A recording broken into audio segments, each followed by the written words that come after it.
Já parou para pensar sobre esta grande responsabilidade que nós temos quando nós nos reunimos aqui? O culto a Deus deve ser um culto intencional. Então ele tem que ser preparado durante toda a semana para nós chegarmos aqui e cultuarmos a Deus. Durante toda a semana. Então hoje nós estamos celebrando a Deus.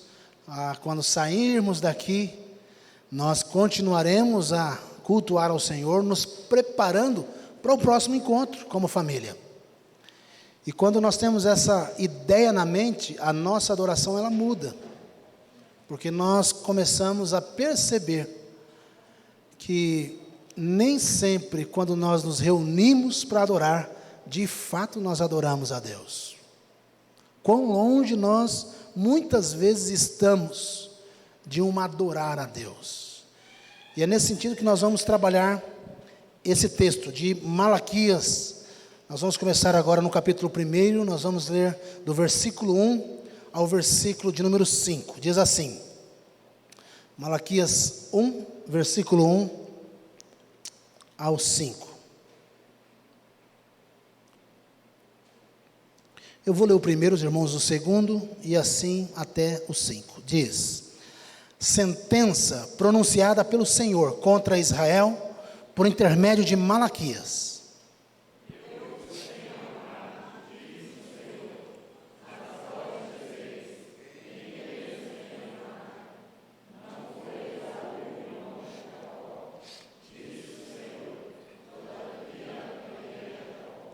Porém aborrecia Esaú, e fiz dos seus montes uma assolação, e dei a sua herança aos chacais do deserto.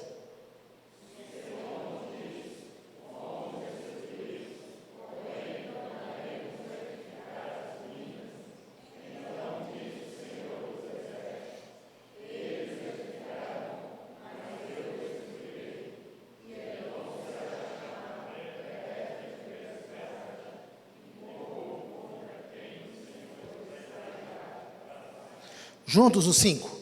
Os vossos olhos o verão, e vós direis: grande é o Senhor, também fora dos limites de Israel. Pai, nós estamos diante da Tua palavra nessa noite, nós pedimos que o Senhor ilumine o nosso entendimento, o nosso coração nessa hora. Mais uma vez pedimos perdão pelos nossos pecados, e fazemos isso em nome de Jesus.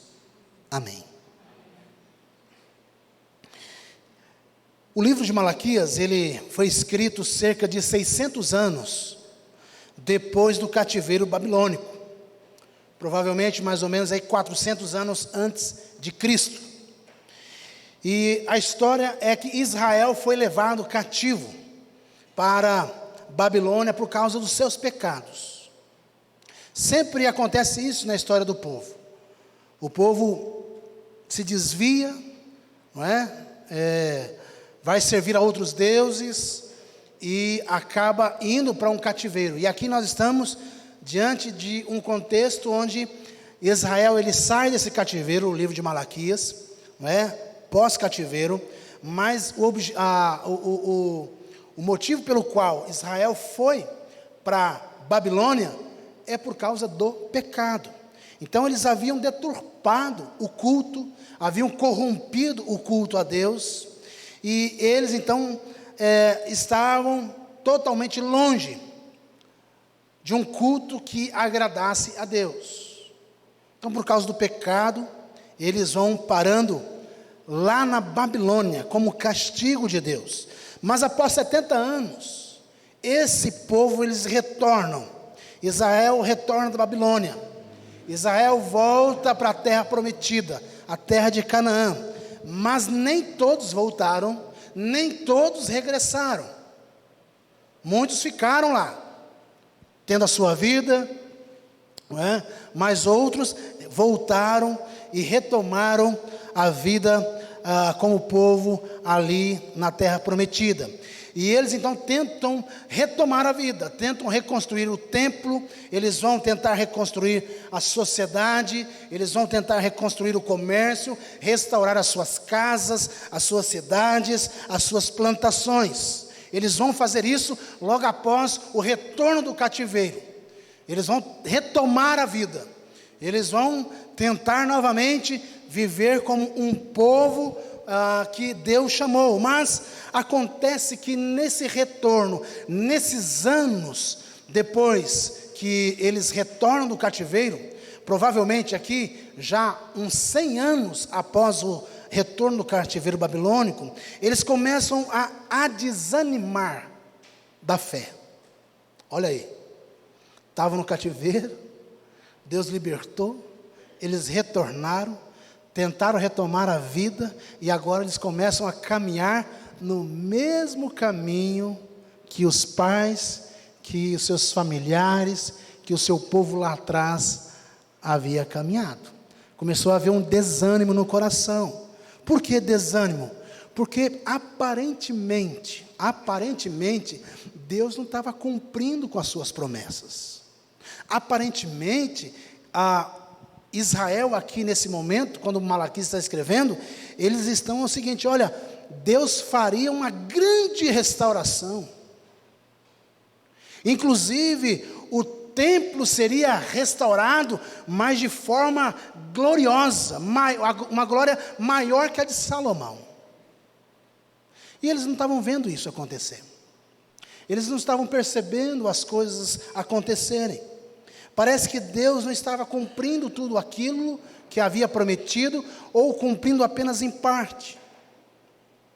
Uma dos questionamentos e das evidências é que nem todo o povo de Israel voltou do cativeiro. Muitos ficaram por lá, ficaram na Mesopotâmia, fundaram suas comunidades judaicas e assim por diante. Outras partes ficaram no Egito, e esse grupo volta para a terra prometida, uma porção pequena volta para a terra prometida. Então eles estavam desanimados pelos conflitos que eles ainda tinham ao seu redor, os inimigos ao redor, e eles esperavam também a restauração do reino de Israel. Mas o que estava acontecendo? O que é que estava acontecendo naqueles dias? Eles estavam na sua terra, porém, quem estava dominando eles eram os persas, quem estava dominando eles eram seus inimigos. Eles não tinham liberdade política, eles não tinham liberdade econômica, pagavam pesados impostos, não é, aos governos. Então eles estavam totalmente aprisionados, mesmo livres,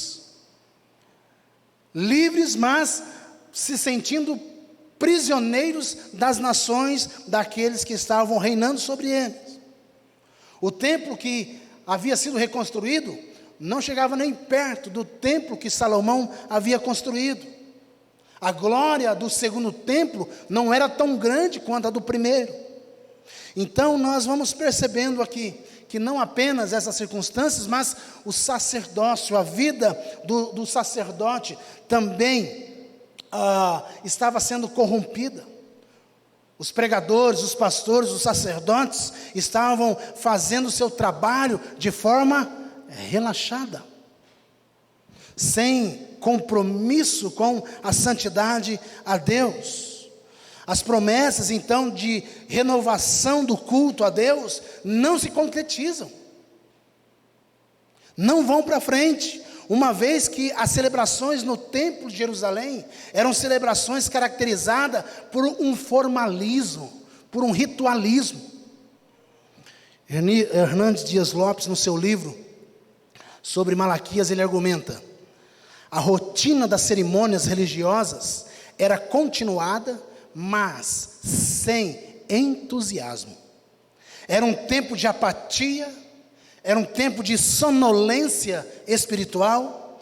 Tanto a liderança como o povo estava vivendo uma inércia espiritual. Augusto Nicodemos, ele afirma que o culto nesse tempo, ele era um culto vazio, superficial. Os sacerdotes se corromperam e estavam totalmente desmotivados. Os sacerdotes, eles eram os responsáveis pelo culto. E eles começaram então a pensar diferente, como o mundo pensa, como a cultura pensa. Eles começaram então a se tornar indignos e deixaram de fazer o seu trabalho de forma correta. Em vez de zelar pela casa de Deus, em vez de zelar pelo culto a Deus, eles foram deixando o culto acontecer de qualquer jeito, de qualquer forma. Começaram a tolerar práticas estranhas no culto. Começaram a tolerar ideias contrárias à vontade de Deus, reveladas na lei de Moisés no culto. O culto começa a virar uma espécie de uma cerimônia formal, uma cerimônia mecanizada, não tinha vida. Faz lembrar lá da Idade Média, quando o culto ao Senhor, quando a igreja deixou de ser igreja no Estado, para ser igreja do Estado, os cultos eram pomposos, cheios de glamour, tapetes vermelhos, mas sem vida espiritual, sem vida com Deus. O culto deixou, então, nesse contexto de Malaquias também, de ser algo que trazia vida, mas cheirava a morte. Cada um cuidava do que era seu. Cada coração não estava mais ligado em agradar a Deus. Cada um que apresentava-se no culto, eles tinham mais a preocupação em investir na sua vida, nas suas coisas, nas suas prioridades, do que propriamente estar pronto e preparado para servir ao Senhor. Era uma época de esfriamento espiritual do povo em relação a Deus. E é nesse contexto que Deus manda. Primeiro, Deus manda o profeta Ageu. O profeta Ageu, ele se levanta contra tudo isso. O profeta Ageu vem e profetiza contra o pecado, contra a imoralidade, contra a corrupção do povo. Mas parece que não acontece muita coisa. Deus depois levanta o profeta Zacarias. E esse profeta Zacarias e tanto Ageu são profetas pós-cativeiro babilônico. E eles então vêm para encorajar o povo, para reconstruir e retomar a vida espiritual. Mas parece que eles não tiveram também um resultado muito grande. Um resultado muito encorajador. E é justamente no final de tudo, aqui, que Deus manda em último o profeta Malaquias. O último profeta do Antigo Testamento. Malaquias, ele vem depois de Ageu e de Zacarias. É o contexto onde ele se enquadra. Só que já não é mais na época de Neemias nem de Esdras. Ele é o último profeta. Ele é o emissário de Deus na tentativa de trazer o povo de volta para adorar ao Senhor. Ele é o profeta levantado por Deus para, nesse instante, chacoalhar o povo, exortar o povo e dizer para esse povo: acorda, acorda, olha para quem vocês estão servindo, despertem, porque vocês não estão diante de um Deus pequeno qualquer, não. Vocês estão diante de um Deus que é grande, de um Deus que é poderoso. E Ele está dizendo isso para crente. Ele está dizendo isso para a gente que professou a fé. Ele está dizendo isso para a gente dentro da igreja. Ele está dizendo isso para pessoas que conhecem a Deus. Que conhecem a Deus. Então a mensagem de Malaquias é essa. Os sacerdotes deveriam se arrepender. E deveriam cultuar a Deus de maneira correta. Deveriam permanecer fiéis. Deveriam perseverar. Deveriam adorar a Deus, mesmo se os tempos fossem difíceis. A mensagem de Malaquias é nesse sentido. O povo deveria adorar, continuar servindo a Deus, obediente a Deus, mesmo se o tempo em que eles estavam vivendo fossem dias difíceis. Era um tempo de opressão política? Era. Era tempo de opressão econômica? Era. Era tempo de muito desemprego? Era também. Era tempo de muitos órfãos, muitas viúvas por causa das guerras? Era também. Era uma situação de incertezas. E momentos de incertezas, momentos de grandes dúvidas, dificuldades, geralmente nós abandonamos Deus. Geralmente nós pulamos fora do barco. Quando a coisa aperta, nós deixamos de crer em Deus. Nós pulamos fora. Geralmente acontece isso, e é o relato bíblico, que foi exatamente isso que estava acontecendo. Então a palavra de Malaquias para nós é: Israel, vale a pena servir ao Senhor. E eu vou mostrar por que vale a pena. Vale a pena servir a Deus, mesmo nas grandes dificuldades. Em Malaquias nós encontramos então princípios para o culto ao Senhor. Princípios para o culto. E o livro começa dizendo para nós que é uma sentença pronunciada pelo Senhor. E aqui Malaquias não trouxe uma palavra fácil. Sentença aqui significa peso. Uma palavra pesada. É uma palavra aqui no Antigo Testamento usada para se referir aos oráculos dos profetas. Mas por que chamá-la de peso? O texto diz literalmente: peso de Deus contra a nação de Israel. Peso de Deus contra a nação de Israel. Ou seja, a sua mensagem, a sua palavra é pesada. Por quê? Porque o povo perverteu o culto. O povo corrompeu o culto. Outra ideia é: eu não vejo a hora de vocês acabar com esse culto, porque isso está me incomodando. Eu não vejo a hora de vocês ir embora da minha casa, porque eu não aguento mais.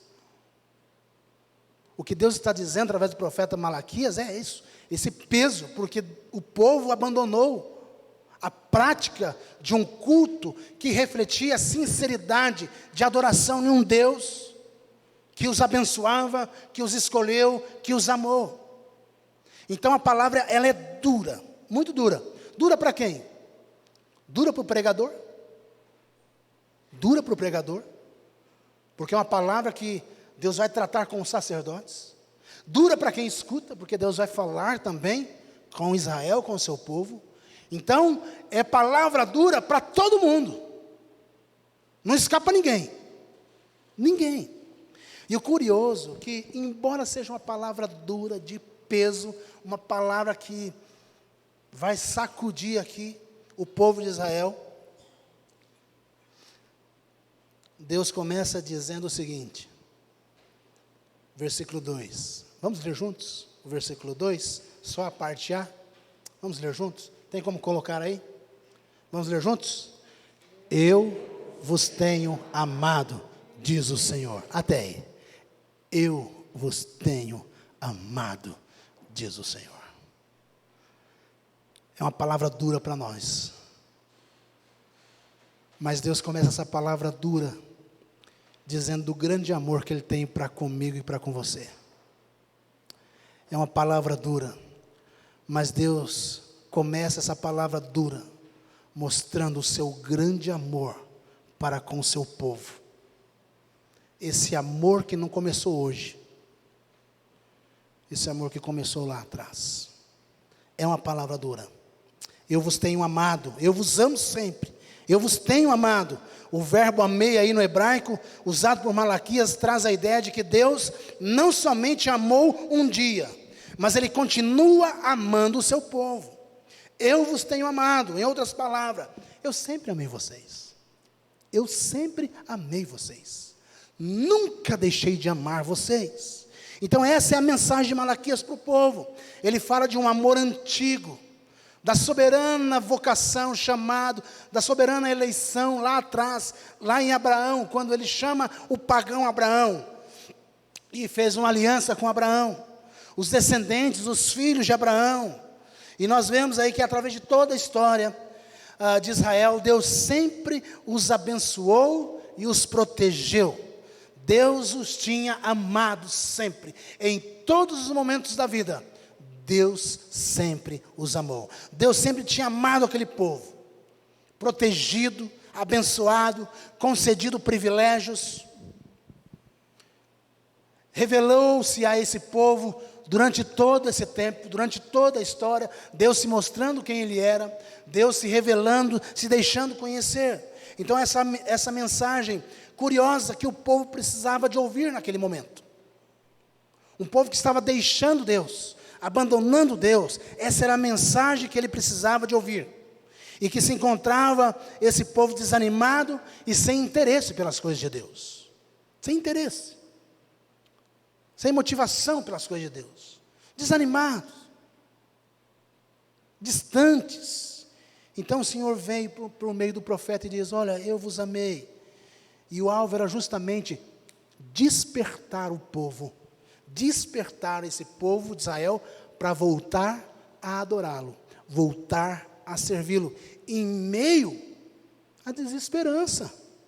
Em meio ao momento caótico, triste, momento difícil que eles estavam vivendo. O que nos leva a adorar a Deus? O que nos leva a nós nos prostrarmos diante de Deus? É o seu amor fiel para conosco. Mesmo quando nós passamos por dificuldades. O que nos leva a adorar a Deus, não é porque Ele enche o nosso bolso de dinheiro. Não é porque Ele enche a nossa geladeira de mantimento, embora isso é muito bom e Ele faz e Ele abençoa. Mas o que nos leva a adorar a Deus não são essas coisas. O que nos leva a adorar a Deus é quem Ele é. Fiel a nós. Nós cantamos aqui: Tu és fiel, Senhor, meu Pai celeste, teus filhos sabem que não falharás. Deus não falha. Então nós adoramos a Deus, não é só por aquilo que Ele dá para a gente. Isso é segundo. Mas nós adoramos por aquilo que Ele é, pela sua fidelidade. Porque a sua fidelidade vai marcar a nossa vida nos momentos de dificuldade, nos momentos de sofrimento, nos momentos de tribulação. A sua fidelidade vai marcar a nossa vida e a nossa alma. A fidelidade dEle para conosco. O amor dEle para conosco, vai marcar a nossa vida nessa terra, até Ele voltar, porque Ele é bom, porque Ele é amoroso. Mas todas as vezes que Deus falava, eu vos amei, desde a antiguidade, o que o povo falava? Deus, em que o Senhor nos amou? Olha só, gente. Aqui é interessante que o texto, irmãos, ele é um texto de perguntas e respostas. Perguntas e respostas. Diferente, às vezes, de outros profetas. Né? Se você pegar Ezequiel, Jeremias, outros profetas, você vai ver que esse texto aqui é um diálogo. Aqui é uma conversa que Deus está tendo com o seu povo.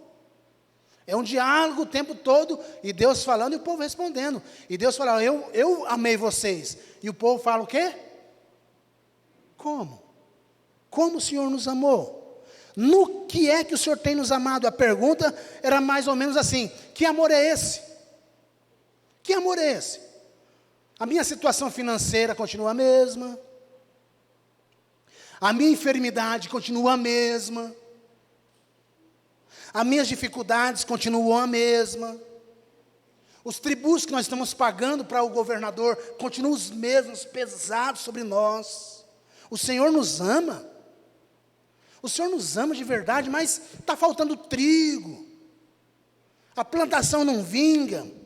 Parece que as promessas do Senhor não se cumpriram muito para nós, não. No que é que o Senhor nos ama? Então essas perguntas são perguntas que não são perguntas honestas. E nem perguntas sinceras. Sabe o que reflete essas perguntas aqui? Reflete. Essas perguntas, elas refletem para nós um coração que não quer reconhecer a bondade de Deus. Lembra dos 10 leprosos? Quantos que voltaram para agradecer? Um. Os outros 9 foram embora. Então, muitas vezes aqui, o que está mostrando para nós é que essas perguntas não são sinceras e elas refletem um coração ingrato. Então, desta forma, eles estavam questionando a Deus, questionando a sua fidelidade. O que eles deveriam perceber naquele momento, naquela situação, era justamente o resultado da sua incredulidade. O que eles estavam percebendo ali era o resultado da sua rebeldia, do seu coração distante de Deus, de um coração que tinha esquecido de Deus, de um coração que estava longe de Deus. E um coração longe, esquecido das bênçãos de Deus, só pode questionar Deus. E com questionamentos cínicos, desonestos, que não refletem a verdade. O amor de Deus foi amplamente manifestado e demonstrado durante toda a história de Israel. A nação de Israel viu o amor de Deus constante. Aliás, a nação de Israel é um milagre de Deus ainda de ter a sua existência. Esse povo aqui só está existindo porque Deus preservou e Deus ama e Deus chamou Israel para que Israel fosse propagado pela nação de Israel, e eles estavam achando isso muito pouco. Isso era muito pouco. A nação de Israel é um milagre de existência até agora, nesse momento. Porque se nós olharmos Edom, que é de onde Esaú formou a sua nação, Edom já não existe mais. E é justamente nisso que nós vamos trabalhar, falando dessa escolha que Deus tem, a escolha que Deus fez de Israel.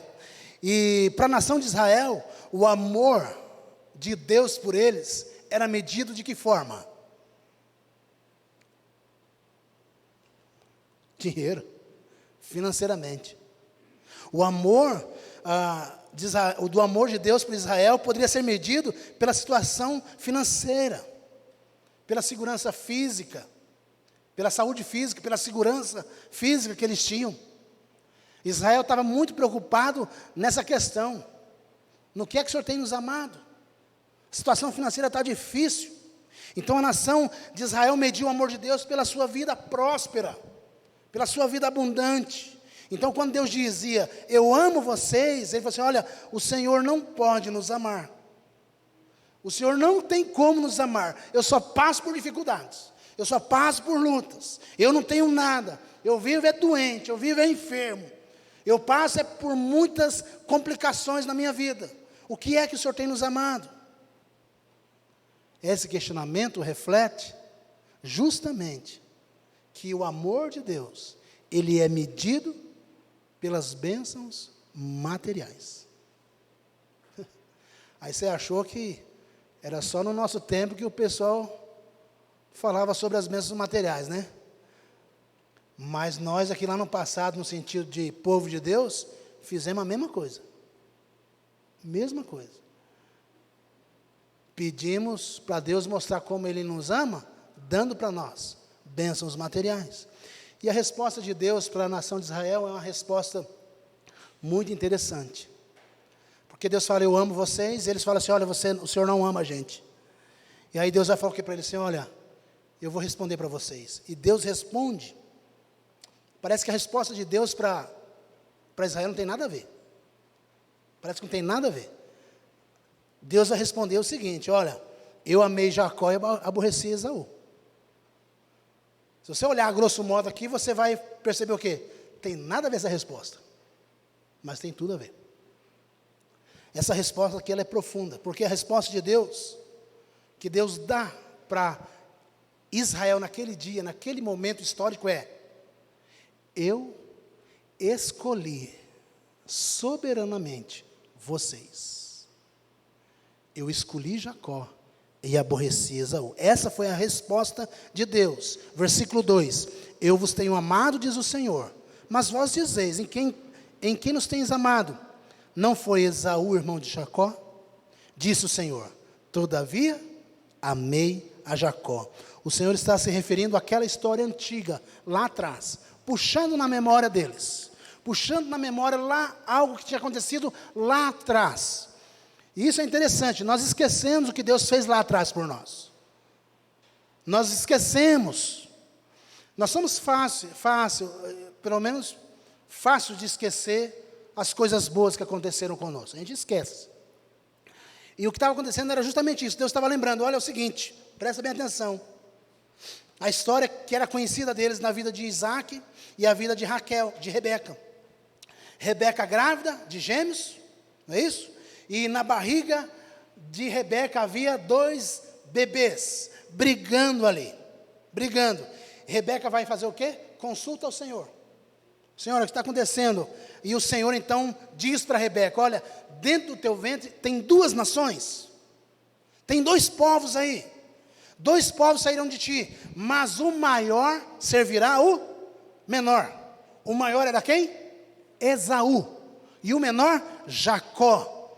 E então, Jacó nasceu agarrado no calcanhar de Esaú, né? E isso é o nome que significa suplantador. Agarrou no calcanhar de Esaú.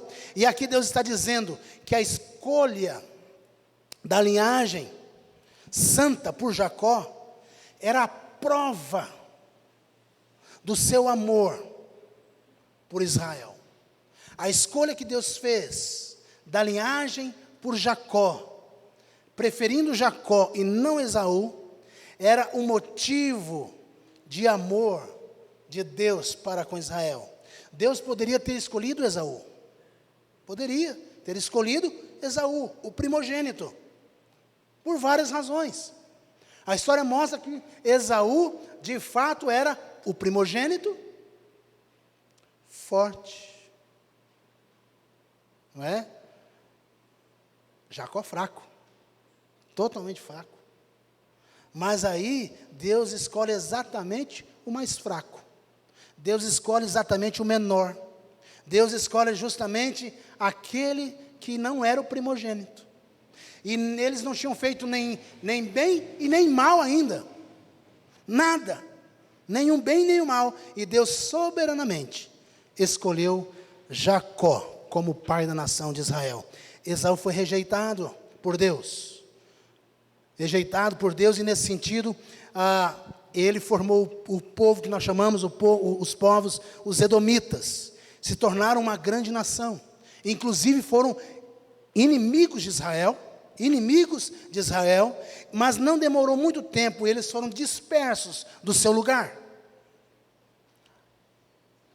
O povo de Edom foi disperso. Eles tinham um monte de Edom, foram dispersos. Os inimigos vieram e dispersaram eles. E na época que Malaquias escreve então essa carta, eles já não existem mais. Já não existem mais como povo. Agora Jacó, Israel como povo estava ali, firme, sendo guardado, protegido por Deus. A soberania de Deus nunca é apresentada nas Escrituras como algo injusto da parte de Deus.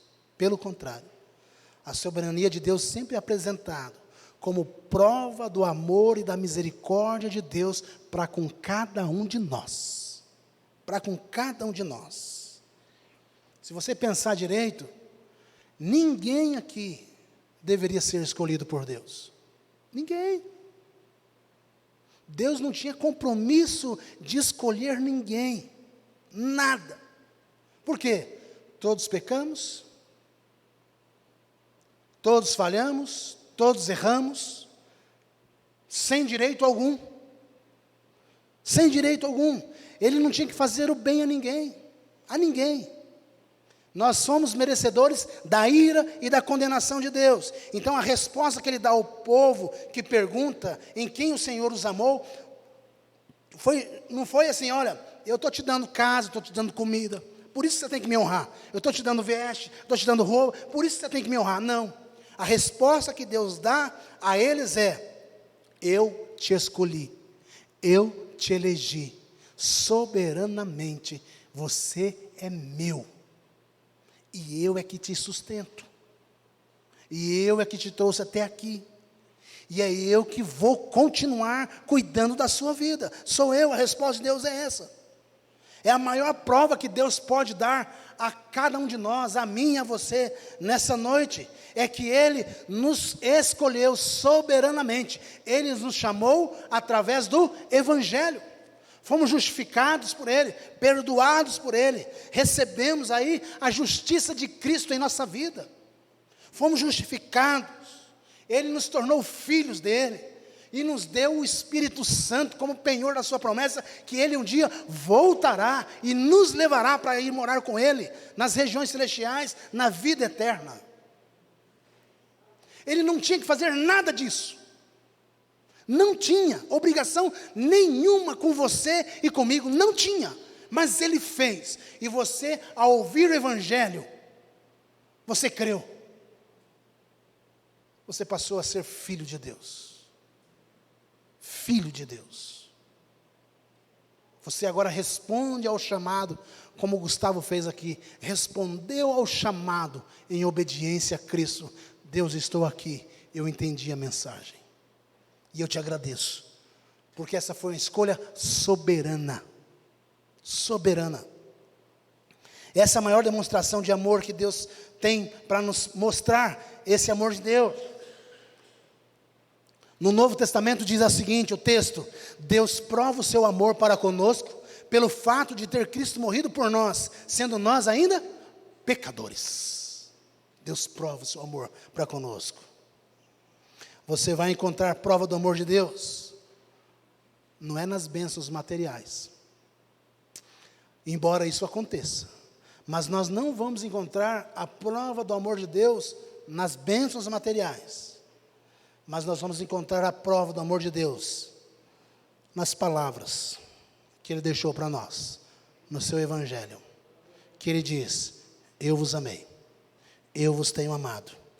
Ele nos chama, nos justifica, nos dá a vida eterna.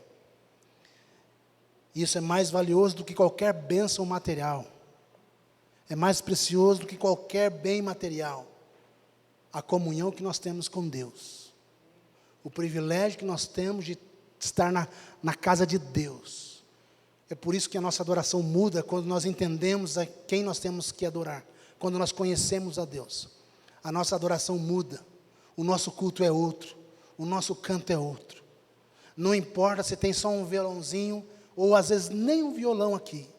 O que importa é que eu estou aqui para adorar o Senhor, para servir ao Senhor. Não importa se tem uma mega igreja, uma estrutura, uma equipe, que está todo mundo envolvido, isso é legal, isso é bom, mas isso não é prova do amor de Deus, não é. A prova do amor de Deus é o que Ele diz para mim, que Ele me ama, que eu sou dEle. É isso aqui que é o mais valioso. As outras coisas são estruturas, e a gente não adora estrutura. A gente não adora estrutura, a gente adora o Senhor, o nosso Deus. Então Deus aqui continua dando a resposta para ele, para o povo. Soberanamente escolheu Jacó, aborreceu Esaú, o irmão mais velho, que era herdeiro de direito pela promessa de Deus.